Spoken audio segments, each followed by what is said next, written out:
Hello guys, alam niyo kung ano to na nakikita niyo na isang lalagyan na ganito. Ito po ay lungan, fresh na lungan na lumalabas lang pag summer dito sa Hong Kong. Marami to dito kung pupunta ka sa mga parang baryo-baryo dito sa Hong Kong. Ang dami nitong mga puno na ganito. Tapos ang daming bunga, yung lychee at saka lungan. Marami po at saka yung wongpei na tinatawag. Ito po ay fresh na pinipitas lang sa puno. Napakarami po nito pag namunga.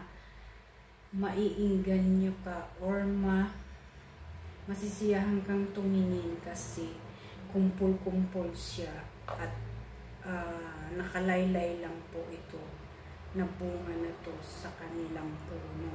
So, ito po ay kakainin ko. Walang ibang kakain ito dito kundi ako. So, tara tikman natin guys. Napakasarap nito. Ganito lang po ang pagkain yan. Ayan. Tapos, ipipress mo siya ng ganyan. Tapos, ma-open na yung shell niya. So, tapos, ayan po siya. Tapos, may buto po ito sa loob. So, pag kinain mo siya, gaganyanin mo lang. Ayan. Napakatamis po. Parang, pagkatapos mo kumain ng lunch, ito yung gagawin mo panghimagas. So, sa atin, noon, bumili ako nito, super mahal ng kilo. Dito, mura lang po pag ganitong summer. Kaya, ito po, kainin natin. Enjoy eating!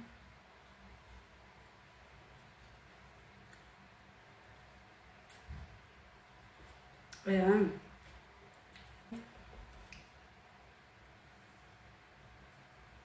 Kain pa tayo guys.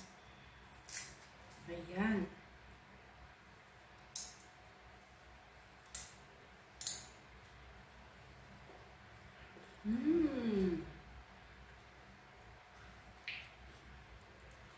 Sarap.